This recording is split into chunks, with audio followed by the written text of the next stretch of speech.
Good morning, good afternoon. My name is Marwan Muasher, and I'm the Vice President for Study at the Carnegie Endowment for International Peace. I want to welcome you all to the Malcolm Kerr Carnegie Middle East 4th Annual Conference. We hold our conference this year under exceptional conditions. COVID-19 has resulted in our first virtual conference, a challenge for sure, but also an opportunity to even reach more people than we did before. Lebanon has gone through a particularly difficult political and economic crisis and is still going through it. And by a senseless explosion in August that dashed the remaining hopes of many and resulted in a few thousand deaths and injuries. It also resulted in the complete destruction of our offices in Beirut. And yet, the center has persevered, even I dare say thrived. We are very proud to have renamed the center this year after Malcolm Kerr, the late American scholar of the Middle East and the former president of the American University of Beirut. Although not an Arab himself, Kerr was a son of the region. Born and raised in Beirut, he remained a passionate believer in the promise and potential of the region's people and was remarkably dedicated to supporting the next generation of Arab thinkers and practitioners. Our work at the center carries on and builds on his legacy. This year also marks the 10th anniversary of the Arab uprisings. The transformational phase the Arab world is going through will not be smooth or linear, but a lot of lessons have already been learned, some of which will hopefully help guide the region in the next phase as it toils towards pluralism and prosperity. This year has also witnessed the election of a new US administration and witnessed developments on the Arab-Israeli front that might result in paradigm shifts in addressing this lingering issue. All these issues will be covered at length in this year's conference. We are proud to have many of our colleagues from Carnegie centers around the globe, in addition to distinguished speakers from outside Carnegie. We will begin the conference with an introductory video and then a fireside chat with our President, William Burns, and our Director in Beirut, Maha Yahya. Fellow Americans,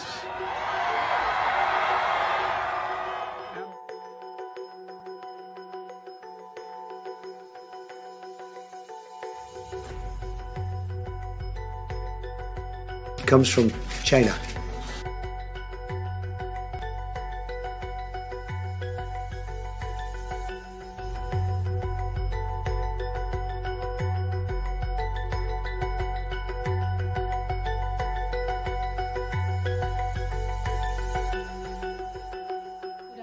Everybody. I'm Maha Yahya. I'm the director of the Malcolm H. Kerr Carnegie Middle East Center in Beirut.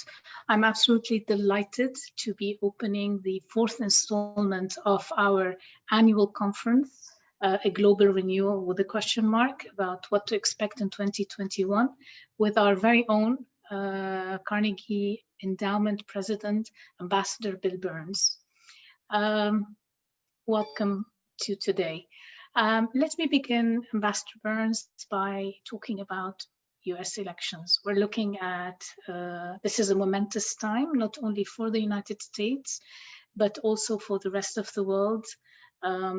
Globally, we've been hit by a pandemic and economic turndown, but this is coming on the heels of 4 years of extremely polarized politics, both in the US, but also around the world, a disintegration in multilateralism, so on and so forth. We saw record turnouts in the United States for voting. I believe it was in the order of around 150 million. Almost split in half, more for President-elect Biden, but almost split in half. So let me begin with the first question in terms of what does this mean for, what do the US election results tell us about the state of domestic American politics, especially the fact that even though he lost the election, President Trump made significant gains in terms of overall votes, and the Republican Party actually added many seats in the House, and depending on the by-election in Georgia, may well retain control of the Senate. Over to you, Bill. Well, Maha, first, it's great to be with you as always, and I really am very proud of the work that you and your colleagues at the Carnegie Middle East Center continue to do across the region. 2020, to make an understatement, as recovering diplomats are apt to do, was a very hard year for all of us around the world, particularly for the people of Beirut, a city that I've loved ever since I first visited nearly 40 years ago. And so for the Carnegie Endowment, our decision to rename the center in honor of Malcolm Kerr a few months ago was not only a tribute to a wonderful man, but it also was a signal of our commitment to Beirut as the platform for our work across the region. So now on your question about American politics and the election outcome and the health of American democracy, I mean, the honest answer is if Donald Trump, in my view, had been reelected for a second 4 years as president, then American democracy would have gone straight into the intensive care unit. With President-elect Biden's victory in the election, I think American democracy is on the road to recovery, but it's bound to be a very difficult and fragile recovery. And I say that recognizing, as you just remarked, Maha, that much of what happened in terms of the result and the process in our recent elections should give us hope. The highest turnout in American political history in the midst of a pandemic, which is not a small thing, and relatively few problems with the process, despite President Trump's continuing efforts to invent them. But it did underscore, as you said, the continued polarization and tribalism in American politics. And that's going to create a huge challenge for effective governance. I think President-elect Biden's experience and his instincts and his inclination all make him ideally suited in many ways to try to bridge those differences, but it's going to be a very tall order. And the last thing I'd say in general terms as we reflect on the election is that it did underscore, I think, something we've worked hard on at Carnegie over the course of the last couple of years, and that is the connection between an effective and sustainable American foreign policy and domestic renewal. Because for too long, the gap between people like me, card-carrying members of the Washington policy establishment, and lots of American citizens on foreign policy has grown wider and wider. Most Americans, in my experience, don't need to be persuaded of the importance of American engagement in the world, but they've become increasingly skeptical over administrations of both political parties about the capacity of decision makers to be disciplined in that engagement, to match ends to means, and especially to conduct foreign policy in a way which is going to help Americans deal with all those huge and sometimes crushing domestic problems of growing economic inequality, to show that a smart foreign policy really can be the first line of defense against inevitable external shocks, whether it's climate change or global health insecurity or the revolution in technology. So that's another of the ways, I think, in which our recent elections have underscored what really is the historic significance of better connecting foreign policy to domestic renewal. Building on this internally, can you perhaps elaborate a little bit on what a domestic renewal is likely to look like? And then we'll talk a bit about the unusual transition and what that means. Sure. Well, I think the first, second, and third most important priorities for the Biden administration are going to be, navigating past the pandemic, which is a huge challenge for Americans. I mean, it's a very sad commentary that America first has come to mean over this horrible last year, being first in all the wrong categories, in number of infections, a number of deaths, and the competence that national leadership, or the incompetence of national leadership in dealing with, what would be terrible problems for any administration to deal with. And then the related challenge of economic recovery, which is bound to be difficult and painful coming out of the impact of the pandemic. So that's going to be the first challenge. But then I think what the Biden administration is determined to do, based on what President-elect Biden has discussed, is to try to address some of those deeper drivers of dysfunction in the United States, having everything running the gamut of issues, from racial injustice to judicial and penal reform in the United States, to moving the American economy and American society more in the direction of clean energy and renewable energies, given the huge challenge of climate change, rebuilding infrastructure in the United States, which is an embarrassment in many ways, as foreign visitors to the U.S. can see these days. So some huge challenges to deal with those underlying problems. But, I think President-elect Biden has been quite clear-eyed about the significance of thinking ambitiously about those problems. He'll obviously be constrained if you have a Republican-led Senate in terms of, ambitious attempts to build more resources and more appropriations for those efforts. But I think he's going to work very hard to try to demonstrate to Americans the importance of finding common ground on those issues, without in any way being naive about all of those political problems that still exist. So 2021, I think, in a lot of ways is going to be as important for the United States as, 1989 was at the end of the Cold War. It's going to be one of those, hinge points where I think strong and disciplined leadership can go a very long way in dealing with some of those domestic problems. And of course, as you said at the outset, recovering the power of America's example of our competence after the experience of the last few years is going to be a critical driver of effective American foreign policy too. And bridging the gap within, I think, US society. I mean, we've never seen these kinds of vertical divisions with people actually drawing examples between the US. One of our own colleagues said the US is becoming Lebanon in some ways in terms of the vertical divisions. We've seen societal divisions. We've never seen anything this clear, I would say, and this deep in some ways. No, I agree, and I thought that was a terrific piece that our colleague did, that Kim Gaddis did. Absolutely. And I think it should be sobering for Americans because, over the decades, and I did this as a diplomat, Americans are very free with our advice to other societies. And we've tended oftentimes to think the world revolves around us. The truth is we have a lot to learn from the experiences, both the good, the bad, and the ugly of other societies. And, our own political system has become quite stagnant.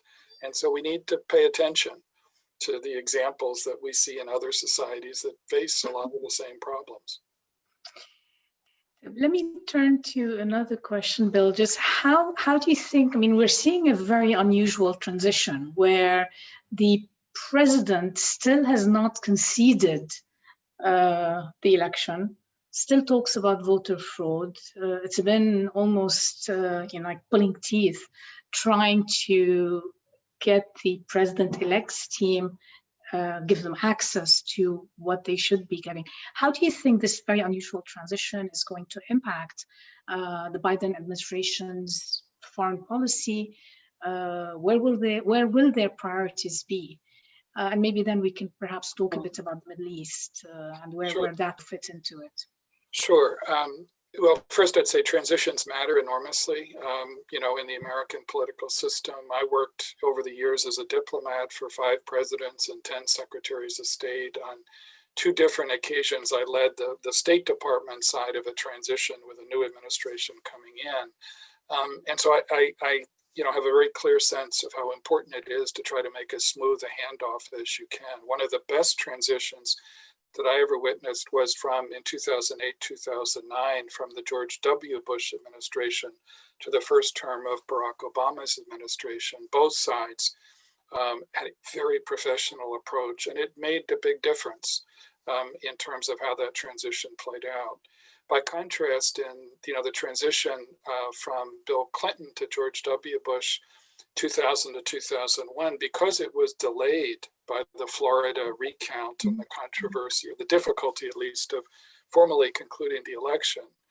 As the report that was later done about 9/11, the 9/11 Commission underscored, that had a consequence in terms of, the pace of a new administration's ability to come to grips with a lot of threats that were out there. So my point is simply that transitions are important. This transition is bound to be the messiest in American political history for several reasons. First, as you said, you have a president who has effectively checked out of his job, who's obsessing right now over the election itself, is transfixed by trying to cast illegitimacy over the outcome and President-elect Biden's victory. Second, you have disarray within the bureaucracy, which has been true for much of the last 4 years, with the hollowing out of a lot of institutions and casting doubt on, career public servants. So you have that disarray as well. And then third and not least, you still have some senior advisors around the president who, even with 30 or 40 days left in the transition, are still looking for ways in which they can either box in a new administration in some policy areas or employ scorched earth tactics to complicate the life of a new administration on issues ranging from China to Iran as well. So a lot can happen in the next 30 or 40 days, which will affect the inheritance of the Biden administration. I think, to get to your question about the priorities of the new administration, I can't speak for the Biden administration, but what I would observe is that I think this is bound to be the most difficult inheritance that any new president has faced since Franklin Roosevelt at the height of the Great Depression 90 years ago, almost 90 years ago. I think President-elect Biden and the team that he's putting together around him, which is an exceptional team, are well aware of the reality that the world they're returning to after 4 years is not the same as the one that they left. On the domestic landscape, all the dysfunctions we were discussing earlier apply. On the international landscape, I think this is one of those very rare plastic moments that comes along, maybe a couple of times a century in international order, transformative moments. This one characterized, I think, by three main features. First, major changes in the balance of power among states, especially with the rise of China. Second, major challenges that go beyond the reach of any one state. Those problems without passports, like climate change, or the phenomenon of cyber intrusions, or the broader revolution in technology or global health insecurity. And then third, and not least, major uncertainties about the role of the main driver of the old post-Cold War international order, my own country, the United States, which is, especially over the last 4 years, seen by too many people around the world to be erratic or unsteady at the wheel. So on the 20th of January, we'll have a new and I think infinitely more competent and reliable driver, but it's not as if the United States can just kind of return to the seat that it held before at the head of the table internationally and be surrounded by deferential allies and partners and suitably impressed rivals. We're going to have to earn that, that ability to play a leadership role. And that is only going to come through a much more disciplined approach to leadership, connecting ends to means. And as I said, focusing on the priority of domestic renewal, on the priority of recovering the habit of working with other countries and dealing with those big global challenges. So not only returning to the Paris Climate Agreement, but demonstrating through our domestic actions our commitment to clean energy. And then the biggest geopolitical test, for the United States, as far as I can see it, at the 21st century, and that's going to be managing an intense long-term competition with China. a China that is in many ways more vibrant economically and more durable politically than the Soviet Union ever was during the height of the Cold War. But the United States has, I would argue, and I don't mean this as a statement of American arrogance, has a reasonable hand to play. I would argue a better hand to play than any of our major rivals, not just because of our economic leverage and our military leverage, but because of our capacity to draw on alliances, mobilize coalitions of countries. I mean, that's in a way the capacity that sets the United States apart from lonelier powers like China and Russia. But we're going to have to work very hard at that, because a lot of those alliances and partnerships are going to have to be rebuilt, as Biden says, built back better. And that's going to require a lot of effort beyond, the initial size of relief in at least many parts of the world, and the initial kind of, mutually self-congratulatory summits and meetings. It's going to require a lot of hard work to reinvent a lot of those relationships. How do you see, since we're talking about relationships, I mean, one of the relationships that took a significant hit, obviously, is the one with Europe, the transatlantic relationship, whether on trade, but also on foreign policy, on multiple avenues. How do you see the Biden administration going about perhaps mending those ties, the relationship with NATO and with others? Well, I mean, just elaborate on. Sure, no. And when I talk about, the high priority that the United States is going to have to attach to managing competition with China, rivalry with China over the coming decades, I don't mean to suggest that other priorities don't matter. And certainly the transatlantic relationship matters enormously. In recent years, we've seen what are in effect political nervous breakdowns on both sides of the Atlantic. And you've seen a Trump administration, which has actually been a cheerleader, not just for Brexit, but for fragmentation of the European Union, and has cast doubt on, the wisdom of the NATO alliance as well, and the nature of America's commitment to it. So there's a lot of, rebuilding to do, given the corrosive damage that's been done. What's going to be important, I think, in transatlantic relations is to focus, of course, on security issues and the importance, of European allies stepping up and, doing their share of taking on those security missions and improving their own defenses. But it's also going to mean the United States being a little less patronizing, which tends to be our attitude oftentimes, and Europeans, by the same token, being willing to take more initiative and, absorb more risk. So not just on security issues, but on questions of recovering from the pandemic and economic recovery, on beginning to develop workable rules of the road on technology, narrowing the differences which are obvious today between the EU and the United States over questions of taxation and regulation and the geopolitics of data.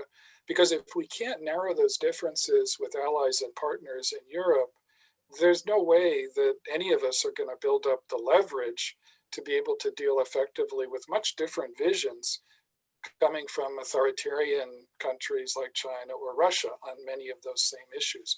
So, and climate change is obviously another opportunity, I think, to deepen cooperation between the United States and Europe.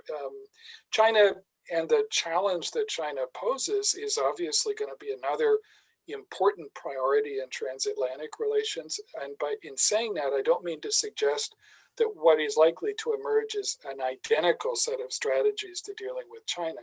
But I do think it's possible to build complementary and coordinated strategies in dealing with, challenges ranging from 5G technology all the way through global health cooperation as well. So a transatlantic alliance, I think, becomes very important in terms of each of those priorities that I mentioned before that I think the Biden administration is going to have to focus on.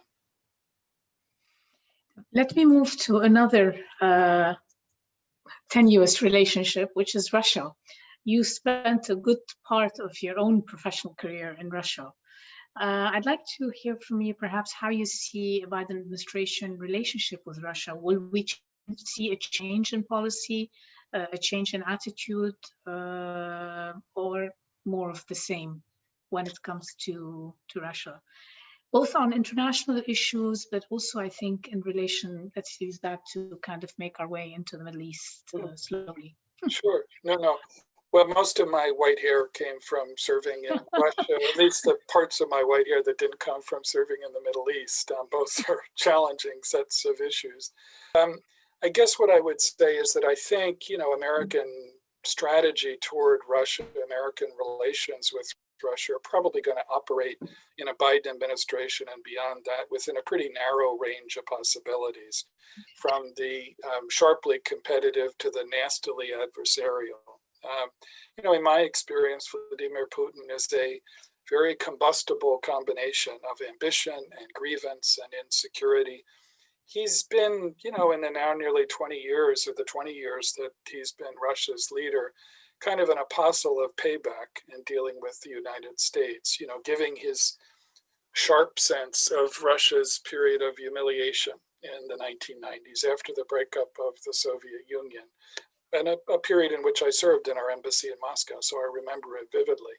I still remember vividly also my first meeting with Putin as the newly arrived US ambassador in Moscow. This was August of 2005, and the meeting takes place in the Kremlin, which, as some in your audience may know, is a place that's built on a scale that's meant to intimidate visitors, especially newly arrived American ambassadors. So you walk down these long corridors, through these huge ornate rooms, and you come to the end of one of these huge ornate rooms, and there are these 2-story bronze doors. You're kept waiting there for a few minutes just to let all this sink in. And the door opens a crack, and out comes President Vladimir Putin, who, despite his bare-chested persona, is not all that intimidating in the flesh, but he carries himself with great self-assurance. So he came through the door, and before I got a word out of my mouth, says in Russian, "You Americans need to listen more. You can't have everything your own way anymore. We can have effective relations, but not just on your terms." In my experience, that was vintage Vladimir Putin. It was not subtle. It was almost defiantly charmless. But the message was that, Russia's going to push back in areas that it sees to be vital to its interests. And so that doesn't mean that you don't need guardrails in the US-Russia relationship. I think one of the early challenges for the Biden administration is going to be the reality that the New START agreement, which reduces, verifies, monitors the strategic nuclear arsenals of the United States and Russia, still today the only 2 nuclear superpowers in the world, that agreement is going to expire in February of next year. So a couple of weeks after, President-elect Biden is inaugurated. There's a very strong argument for extending that agreement as is provided for in the treaty. And that's going to be an important demonstration, I think, that for all of our very sharp differences, the United States and Russia have both unique capacities in the nuclear area, but also unique responsibilities as well. And then, just as you suggested in the Middle East, whether Americans like it or not, it's going to be important to deal with the Russian government, given its own influence, especially increased influence over the last, 5 or 6 years in different parts of the Middle East. So it's going to be again, to put it mildly, a very challenging relationship for the new administration to manage. Let me then, since we've moved to the Middle East, you were involved previously in all the back channel negotiations with Iran, and you've written about this in your book, as well as your sojourn in Russia.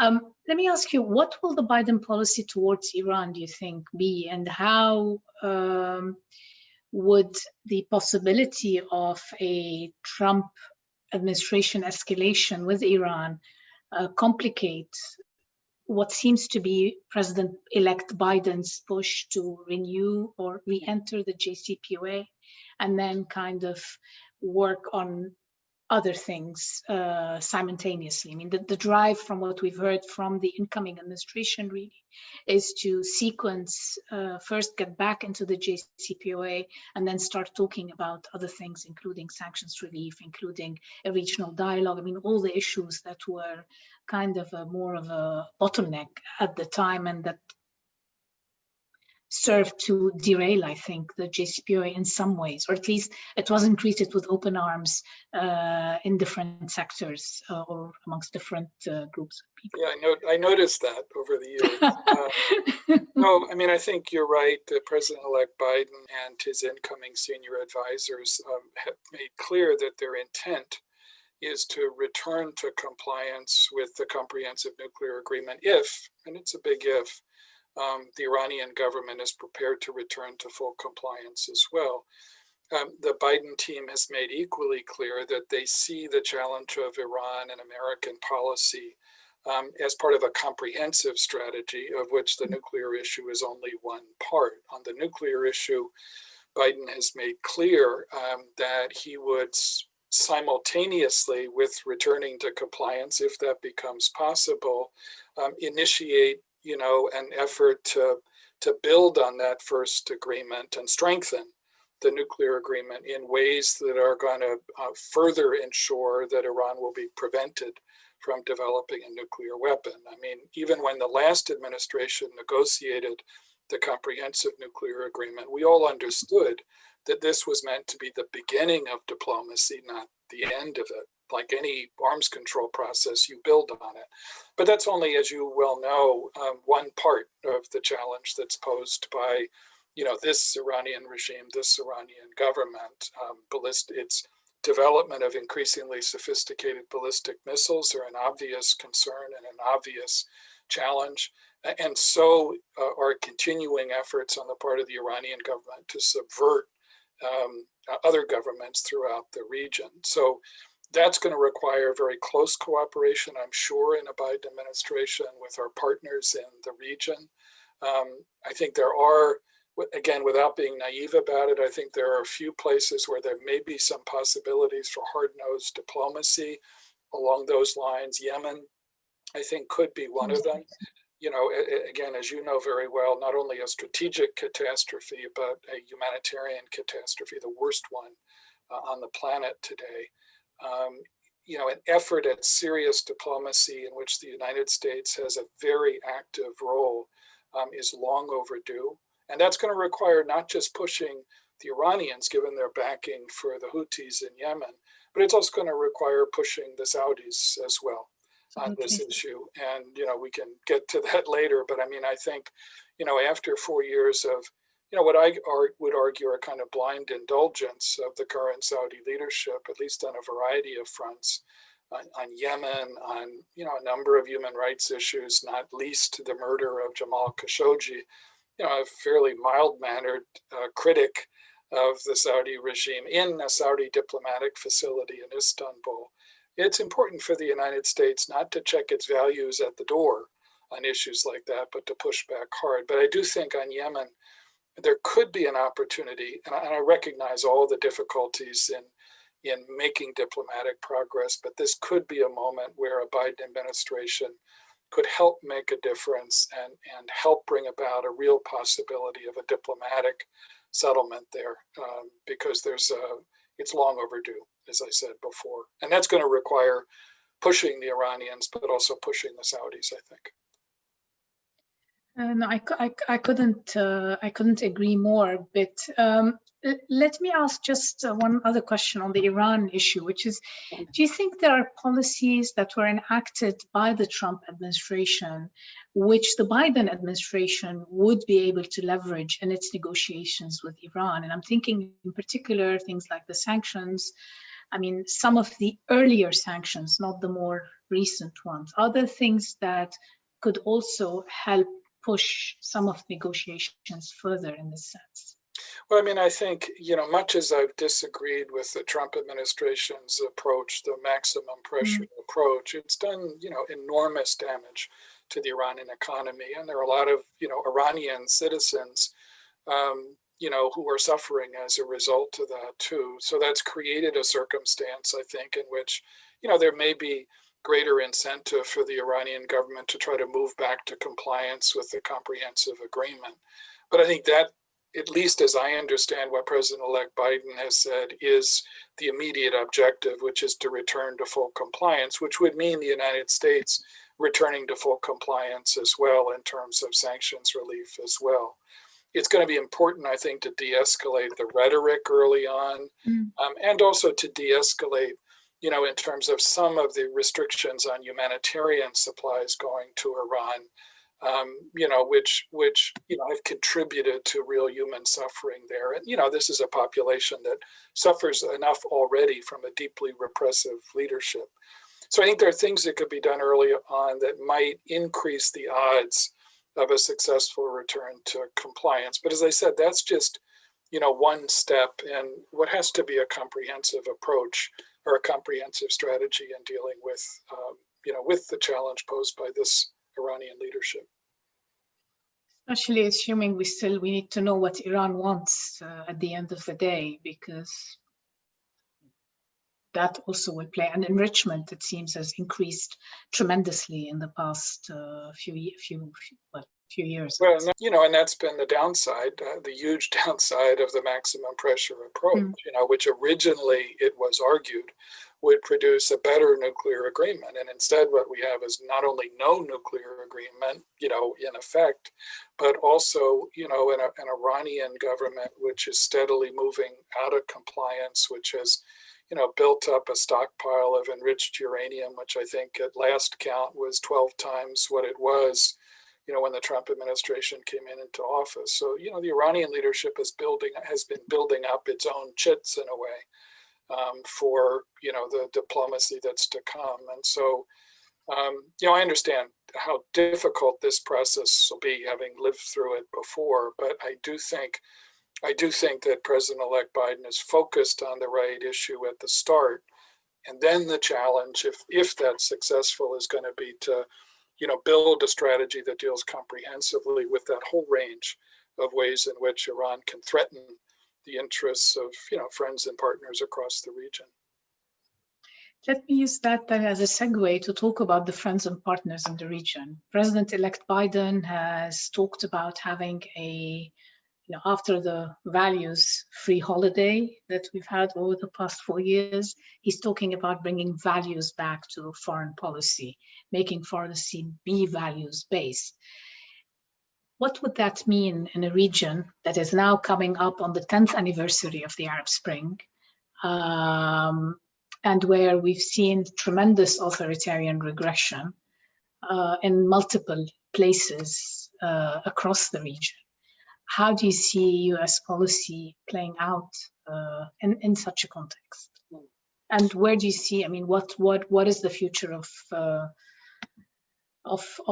democracy? I would say in countries across the region. Well, I mentioned before, Maha. You raise a very profound question, and one that oftentimes doesn't get the attention it deserves in American strategy in the Middle East. I recognize as clearly, I think, as anyone, the trade-offs that are often involved in policies in dealing with authoritarian regimes. But it's a huge mistake, as I said before, it would be a huge mistake to continue the values holiday we've seen over the last 4 years. And I say that for, a very simple reason. I think that while a lot has changed in the region in the 10 years since the Arab Spring, what hasn't changed are the underlying causes of the Arab Spring, of those revolutions across the Arab world. And you know this far better than I do. The indignity that caused people to go out in the street courageously and protest against, deeply repressive leaderships, the sense of lack of economic opportunity and fairness, the inability of people to express themselves politically in many societies. And the challenge, of course, is that leaderships and societies in the Arab world or any place else that don't address those underlying challenges are going to become brittle and break. And those that do, I think, have a chance of becoming healthier and more durable and more sustainable. And they also are better partners for outsiders like the United States over time. So none of this is a favor to the United States. It's deeply in the self-interest of societies across the region. Having said that, the honest answer about Arab democracy today is, I talked before about, had Trump been reelected in the United States, American democracy going into the intensive care unit. Well, that's exactly where Arab democracy is right now. Not a terminal condition. I'm enough of an optimist about what's possible. And I remember vividly what all of us saw on the screens and experienced 10 years ago. But, this is going to be a tall order because the counter reaction was massive across the region, and it continues to be very powerful. So where does this leave American strategy? I mean, first, I think Americans, in terms of the US government's policy, have to keep focused on the deeper drivers of dysfunction in the region. And here, again, what you and Marwan Muasher and our colleagues, in the Carnegie Middle East Center have done for the last few years in focusing on those deeper drivers of change, I think has been a real service, especially to the younger generation of thinkers and practitioners across the region, because that's the great social, political, economic challenge ahead. And the United States needs to pay attention to that. Of course, we need to recognize the limits of our influence. We spent a good bit of the 2 decades after 9/11 engaged in magical thinking about our capacity to transform other societies, especially in the Middle East, while at the same time neglecting the importance of transforming our own society, as the consequences of globalization became clearer and clearer. So we have to recognize the limits of our influence. And I suppose for a Biden administration, we also have to recognize the importance of rebuilding the power of our example in the world. I always found as a diplomat, whether it was in the Middle East or elsewhere, we get a lot farther through the power of our example than we do through the power of our preaching, freely dispensed as that often is. And we have a very corroded power of example right now that, we're going to have to work hard to rebuild. But assuming we can do that, I think we have to be willing to speak out on issues of human dignity and human rights and civil society, whether with regard to non-Arab players in the Middle East, like Iran, as I mentioned before, or the increasingly illiberal democracy in Turkey, or, longtime partners of the United States in Egypt or in Saudi Arabia as well. A continuing values holiday, a continuing blind indulgence of autocratic regimes on those issues, no matter how many other areas in which we cold-bloodedly need to try to work together, that's going to be a mistake for American policy. And I've made as many mistakes over the course of my career on those issues as anyone. I know how hard it is to get that balance right. But I think in the Biden administration, you're going to see much more of a focus on those issues by contrast to what we've seen over the last 4 years. And that's a good thing. It would be a very good thing, actually, especially, this for people in the region where we've seen, for example, President Macron just gave the Légion d'honneur to President Sisi, who, literally days after we know how repressive the regime in Egypt has been. Okay, I'm going to end, Bill, with with this fantastic discussion with one last question. We cannot finish without talking about Lebanon. Mm-hmm.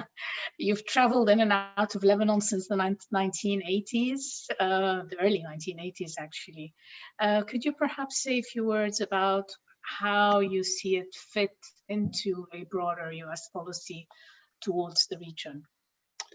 Well, perhaps some words of optimism. Yeah, no, I'll try to close on a more uplifting note if I can. But the first thing I'd say is that, as you know, and any Lebanese citizen knows far better than me or any other outsider, it's a pretty grim diagnosis today.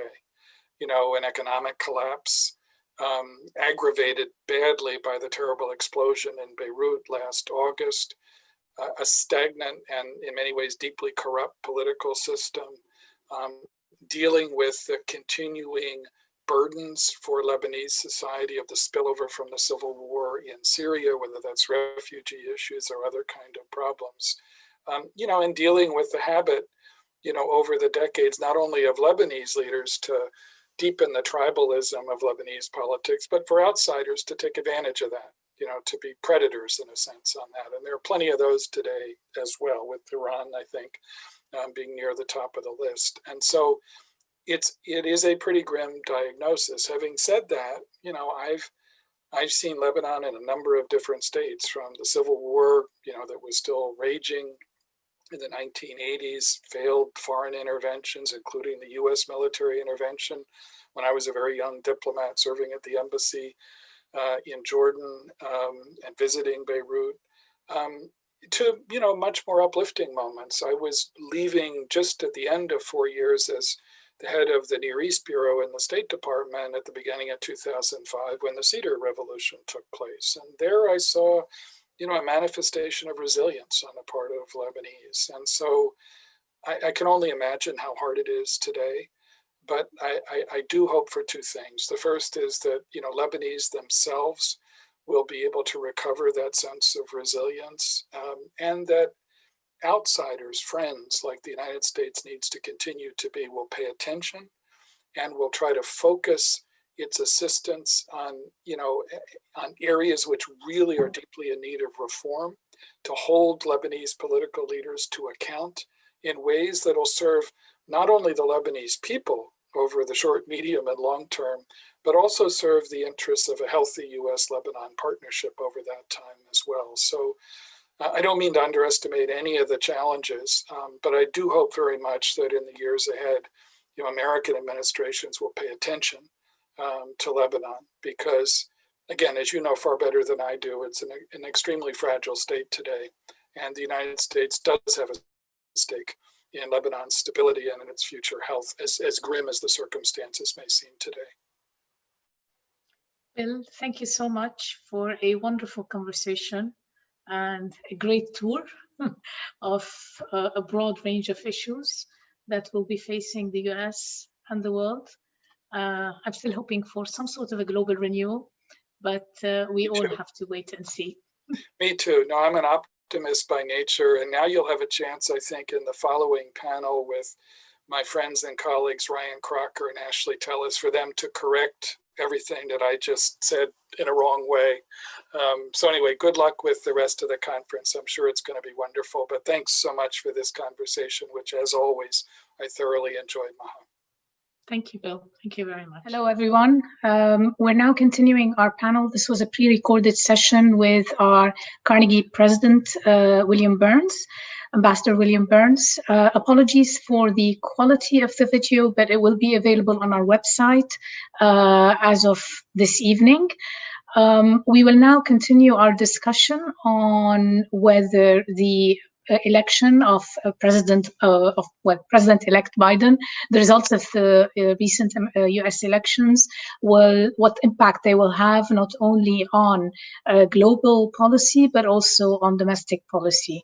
With me on this panel to continue this discussion are two colleagues from Carnegie Middle East, from the Carnegie Endowment, former Ambassador Ryan Crocker, who has served extensively in a number of different administrations and across most of the Middle East. Many people who've been following Middle East politics for some time will know Ryan quite well. And I have to give him particular thanks for waking up incredibly early this morning to be with us. He's based in Los Angeles. Also with me on this discussion is my friend and colleague, Ashley Tellis, who's based in Washington. Ashley is the Tata Chair and a Senior Fellow at the Carnegie Endowment for International Peace. Welcome to both of you. We've heard Bill talk about the momentous transition that is ahead of us,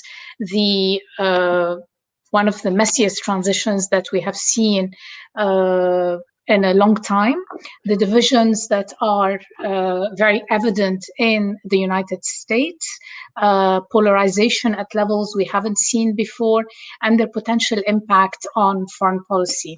So Ashley, let me begin with you. Almost a year ago, China was ground zero for the coronavirus. And if you recall, in the first few months of 2020, some American commentators were looking at COVID-19, the spike of infections, and the way that China dealt initially with the pandemic. They looked at it as China's Chernobyl. Particularly Wuhan, it was considered as China's Chernobyl, a kind of disaster that would really expose the weaknesses of Beijing's rule.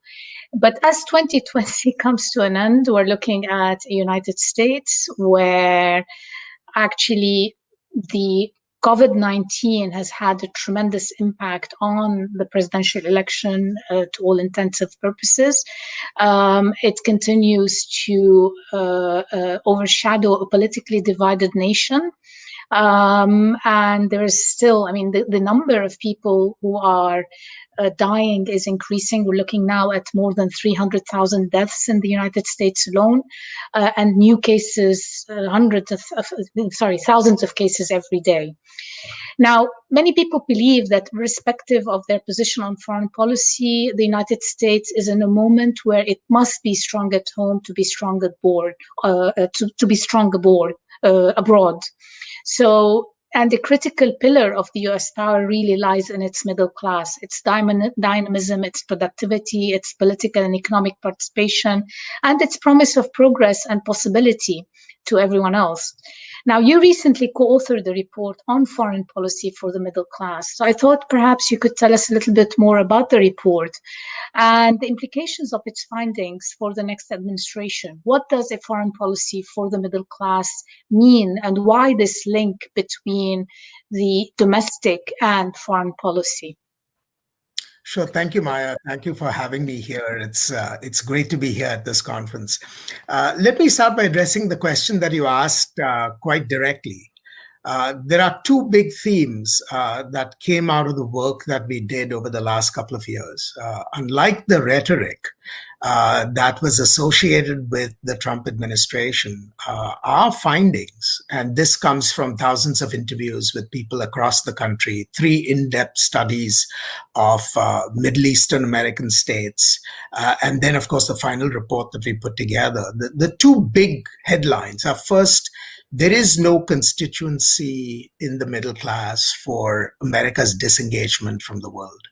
It's simply a myth to say that the United States is not interested in the world and that we somehow ought to disengage from it because of pressing problems at home. That's simply not our finding. So there was a very strong view across the board that the US has to stay engaged in the world, and a responsible American leadership is exactly what is called for. However, that leadership has to be attentive to the costs of America's engagements abroad. And those engagements abroad cannot be conducted at the expense of the well-being of the American population.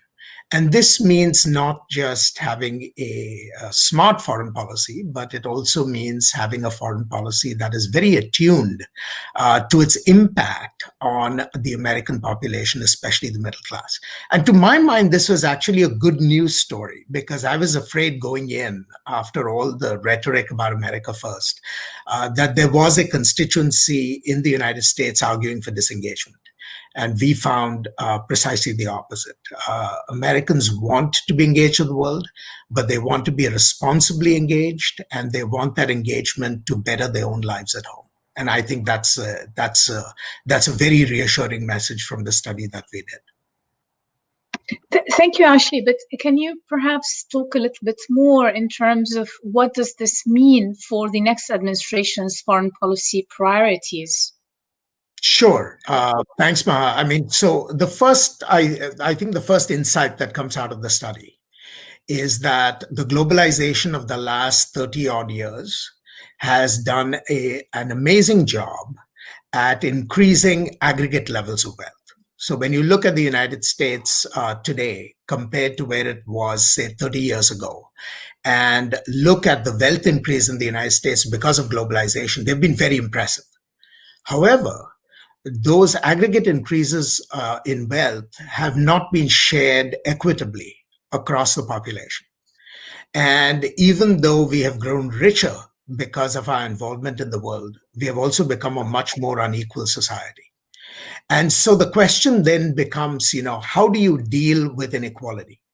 Now, we did not find a large constituency arguing for simply governmental action to redress inequalities in terms of state programs.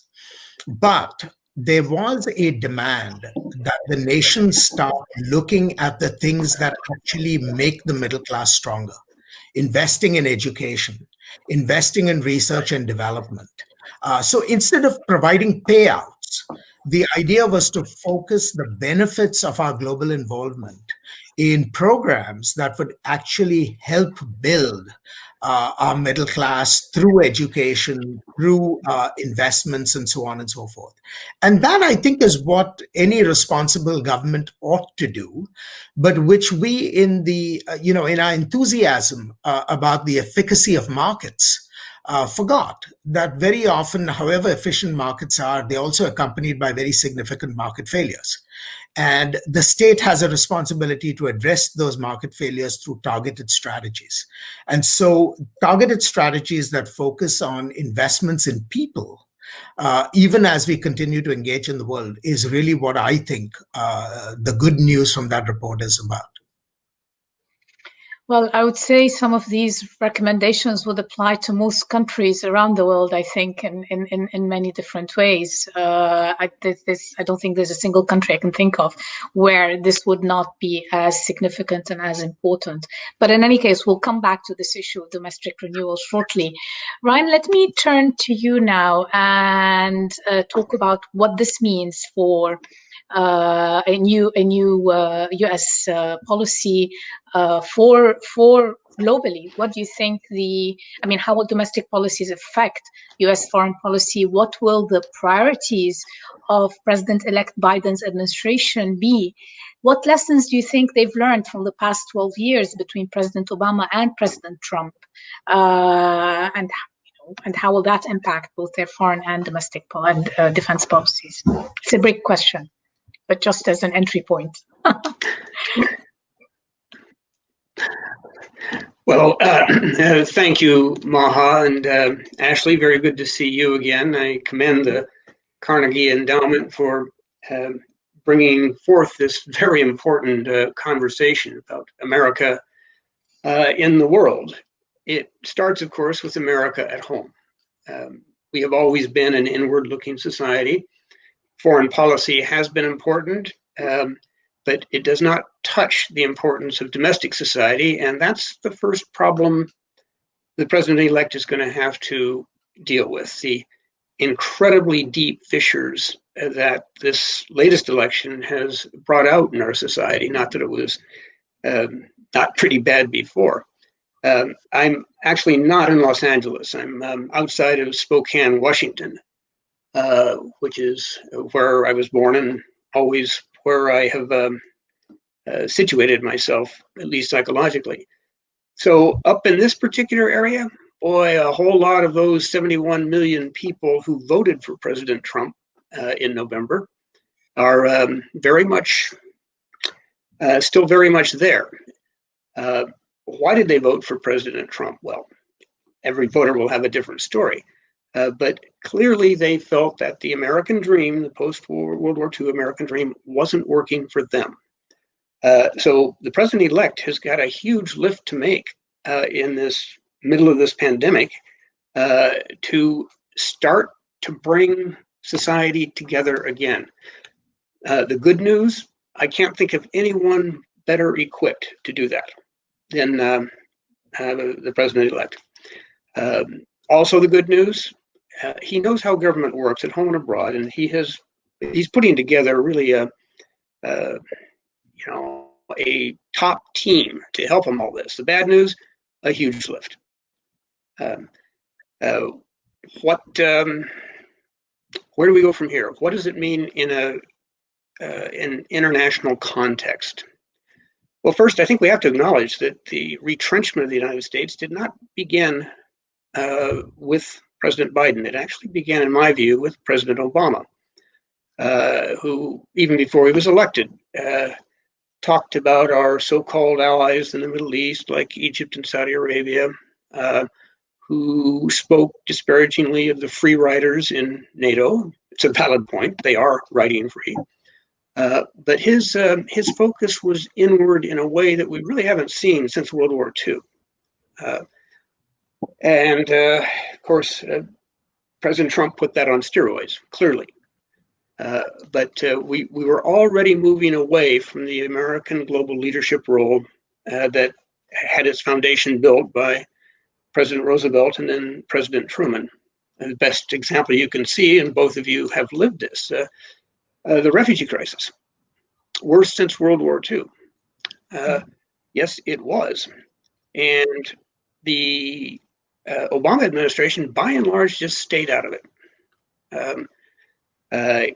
It's a Middle Eastern problem, it's an African problem, it's a European problem, it's not an American problem. Well, the Russians weaponized refugees with its merciless bombing of civilian centers in Syria, deliberately pushing, several million Syrians out of their own country and toward Europe, where, in the absence of U.S. leadership, we saw Europe move to its most divided point since World War II. So the challenge of today had its roots, again, I think, back with President Obama. How do we move forward? That is indeed the challenge. And again, the team we've got is the best team I can imagine to do it. But it is going to be unbelievably hard. And I could go on for even longer than I already have on specific issues, but I'll leave it there for the moment. Thanks again for having me. Thanks, Ryan. Let me just do a follow-up to that. The team actually that we have in place now, or that seems to be coming together, much of it is a carryover from the Obama administration. Many of them served under President Obama. How significantly different do you think the policies of President-elect Biden's administration will be? How significant will the policies be, given that it's a similar team, at least more or less, to what was there before? And then I want to zoom in a bit on defense policy. Are we going to see more troop withdrawals? But let's just begin with the nuance. Well, again, Maha, it all takes place within the context of our domestic situation, I think. The president-elect, and as he has said he would, has to be full bore into the management and eventually control of the pandemic. It is interesting when we think about the criticisms of American foreign policy. One of the main ones has been that it is overly militarized. Well, here at home, the effort to quickly and equitably distribute the vaccines is under the direction of a serving U.S. military officer. I don't think you're going to hear a lot of voices here complaining about the militarization of domestic policy because of this approach, but it does make me smile just a bit. Again, we have veterans here. Lloyd Austin, Department of Defense, Secretary Designate of Defense, Tony Blinken, of course, Secretary of State Designate, Avril Haines as DNI, Director of National Intelligence. These are people who know how the world works. Again, it's going to be very, very hard to translate that into reality, particularly at a time where both for obvious reasons of our national health and future, the focus has to be on the pandemic. And I would just note here, the death toll in America has now passed 300,000 individuals dead. That exceeds the total number of combat casualties suffered by America in World War II, December 41 to August 45. This is a world war. We are not leading it. And until we fix it at home and then start working abroad to some better results than we've seen so far, this is the all-consuming crisis. Thank you, Ryan. Ashley, let me turn back to you. Since we're talking about, major challenges. One of the things that Bill pointed to, and we all know that this will be a foreign policy priority for the new administration, which is China. managing the intense long-term competition with China over the coming decades. You recently wrote about how the US can reorient its relation with China by working with Europe. And yet, this is coming at a time when transatlantic relations themselves have taken a significant hit in the last 4 years. Can you speak a little bit? Can you speak a little about how do we narrow the difference with Europe, restore some measure of confidence to transatlantic relations, and how do you see this cooperation with Europe to address China? Thanks, Maha. So the basic approach to China, I think, the last 4 years have demonstrated cannot be unilateral because a purely unilateral approach is not a recipe for success.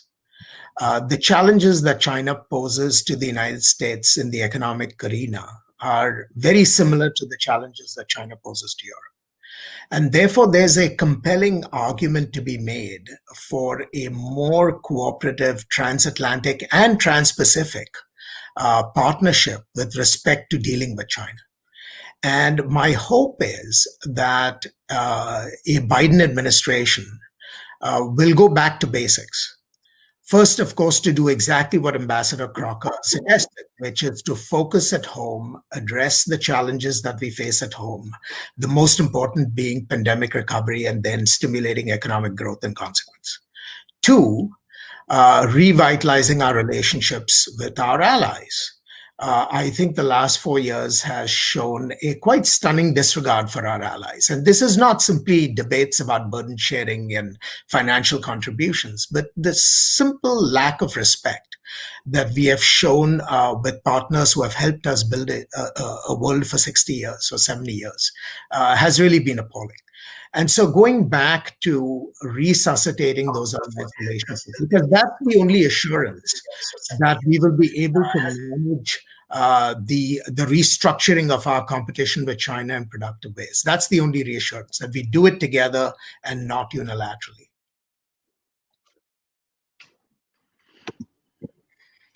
Thank you, Ashley. Ryan, let me turn to you now, back with the question on, Ashley's talking about the need to deal with China on a bilateral or multilateral approach, particularly with Europe, and the inability to deal with China. Can we talk about the Middle East? Let's zoom in on the region where Carnegie Middle East Center is based. What do you think the new administration's key priorities will be?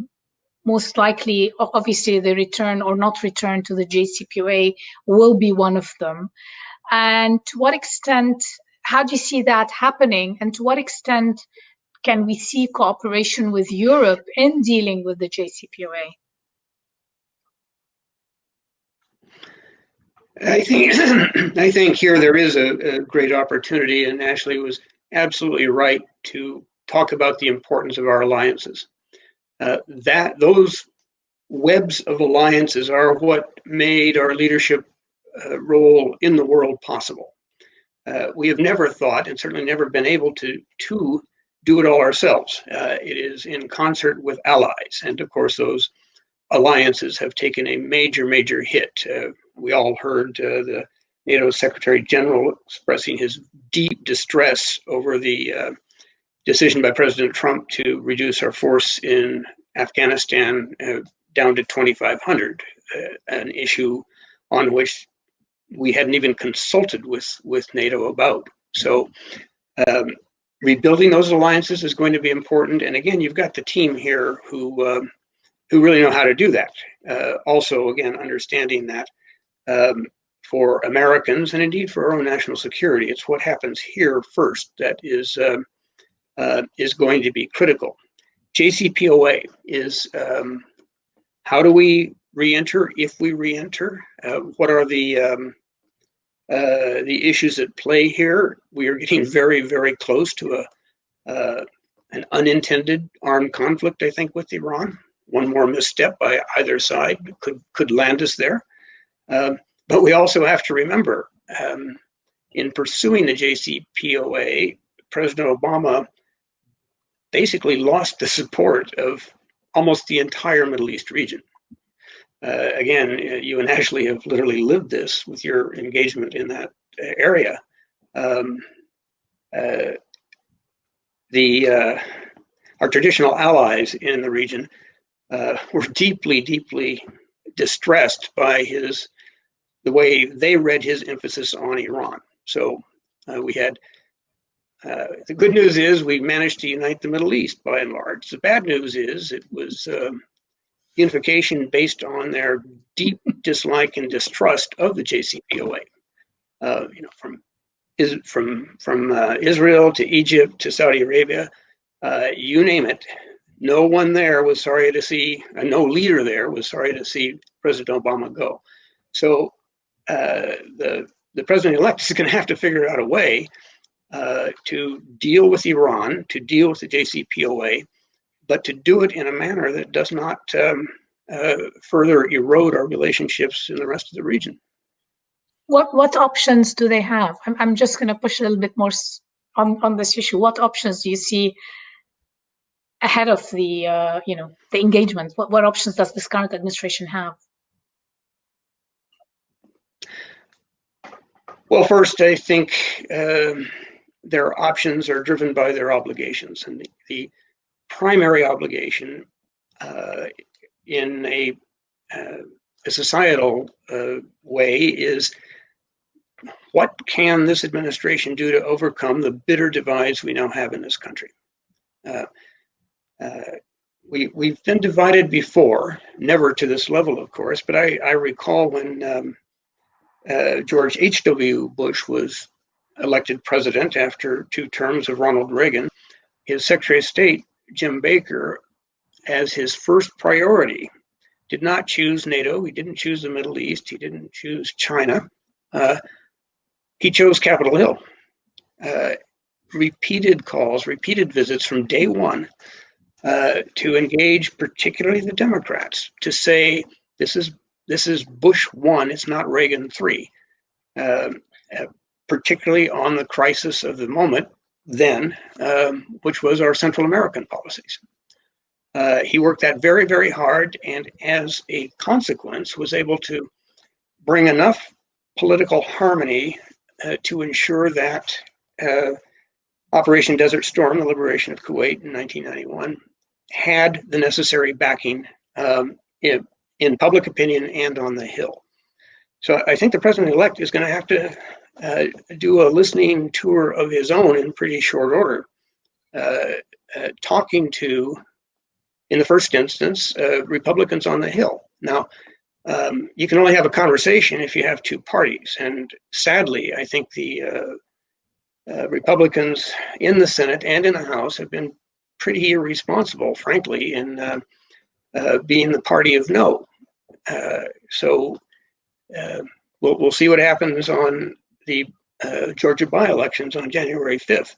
But assuming the Republicans gain control of the Senate, the administration is going to have to find a way to talk to congressional Republicans about a whole range of issues.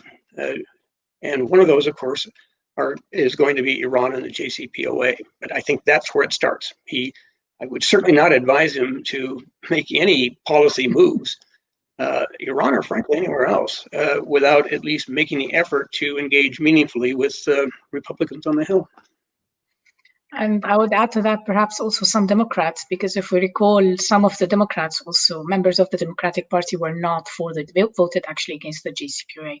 Actually, let me turn to you with a final question, and then I'll come back to you, Ryan, Ryan, just to close it up with another question on the Middle East. But I wanted to ask you, Bill spoke about problems without passports. We're talking about climate change. We're talking about cybersecurity. Which of those do you think will be a top priority for President-elect Biden, and where will they focus their efforts, and in what way? We've seen him appoint former Secretary of State John Kerry as his envoy on climate change. So obviously that's a big issue, but how will this translate effectively? Well, I think we are going to shift from a model of zero-sum approaches to the world to mix-sum approaches. And this will mean that we will be in competition sometimes with our allies and in cooperation sometimes with our competitors. I am hopeful that when we get into this new phase, we will do this with greater calculation and with greater strategy. Because this, as Ryan pointed out, is not going to be easy. We know President-elect Biden has identified dealing with the environment and climate change as critical. He's identified cooperation with respect to managing this pandemic and future pandemics as possible, as important. I would also flag the whole question of global trade and international trade as being a system that is in need of dire repair. Mm. All of this is going to require cooperation with some of our competitors, most importantly, China. But how we do it is going to have knock-on effects of great consequence. These are not easy. And let me identify what I think the fundamental challenge is. The fundamental challenge to my mind is the following.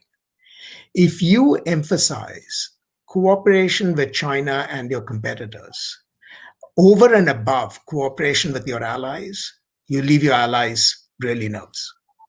And that creates real problems.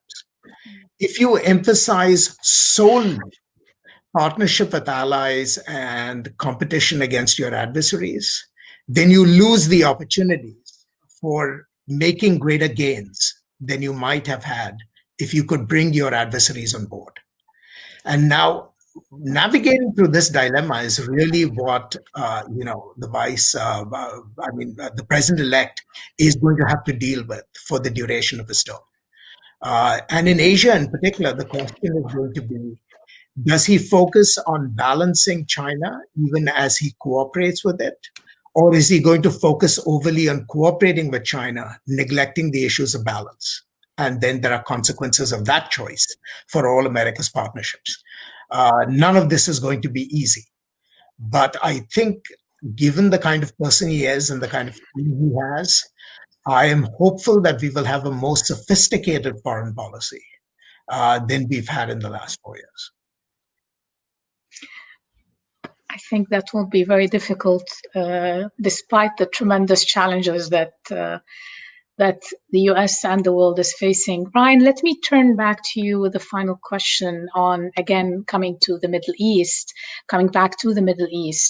Do you think there will be a significant shift by the administration on the US policy, Syria policy? We've seen a shuffling back and forth under President Trump, both on whether troops are leaving or not leaving, leaving allies out in the cold. I mean, we've lived it all. So question is, would you see any changes? And I would be remiss if I don't tag onto that a question on Lebanon, since Carnegie is based in Beirut, and I asked Bill a similar question, which is, how do you see Biden administration policies, or President-elect Biden's administration's policies towards Lebanon as well in this broader Middle East? First, let me just again endorse what Ashley said about China and the risk there of being seen, the new administration being seen as catering to China in a manner that is inimical to the interests of our allies. That's exactly the same issue for the Middle East and Iran. By pursuing and concluding the JCPOA, the Obama administration watched its relations with our traditional allies sink to new lows. So, and that again is what I was trying to say earlier. That challenge is there. How do you do enough to make the world safer without doing so much you badly damage the alliances that have always been the core source of our strength? On Syria, I would expect the new administration, again, to proceed with great care. I would certainly hope so. This is not the moment, again, for a brand new initiative on Syria. There again, I think it needs to be on the agenda for conversations with our allies. our traditional allies and our adversaries as well. What Turkey, Jordan, Lebanon in particular, Israel share is borders with Syria. They're right in the middle of it, not half the world away. What do they think? How do we get at this in a more effective way? How do we move toward a longer term stability in Syria and by extension the rest of the region? And that, like everything else, is going to be quite difficult, but again, I think doable. And again, I think the president-elect is putting a team in place who have demonstrated time and again that they know how to do these things. Lebanon, just 1 minute on Lebanon, a place near and dear to me. I spent 6 years in Lebanon, first as political counselor at the embassy and then as ambassador in the 90s. I've asked Lebanese why we're now seeing this massive outflow, people moving to Dubai, the States, wherever they've got a second passport. Why this? Why now? It was the August blast was horrific, no question. Death toll around 200. Well, Lebanon has seen far worse days. I was there for some of them. What happened this time? And the response I've gotten back is we've lost hope. We kept going all those years because we had a hope that somehow our country, our society could pull itself out of this. That now we no longer believe it. So how do you restore hope to a population? Through inspired and visionary leadership. Inspired and visionary leadership in Lebanon is actually not coming to a movie theater near you anytime soon. That's a very dire note to end this conversation on, but unfortunately, our time is almost over. We are looking at a very difficult next few years with tremendous challenges for the United States, but also for the region. Our next panel will be addressing some of the regional actors in the emerging Middle East. We are looking at an incredibly different Middle East from one that was around 4 years ago. It's a post-Pax Americana Middle East where the regional balance of power has changed, shifted dramatically. There are agreements between Arab states and Israel. There are new alliances emerging at the same time as countries in the region are interfering more and more in each other's affairs, massive conflicts, refugees, the problems are endless.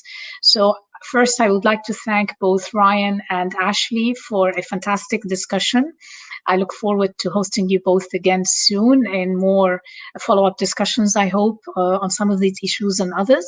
And I would ask everybody to tune in to our next panel, which will zoom in even further on these regional actors and the new or the emerging Middle East, if you like. Ryan, Ashley, thank you so much. Thank you. It's a pleasure, Maha. Take care of yourself. Thank you, Maha. Take care of yourself, Ryan. Thank you. Bye-bye. Thanks. Great to see you both. Good to see you too. Bye.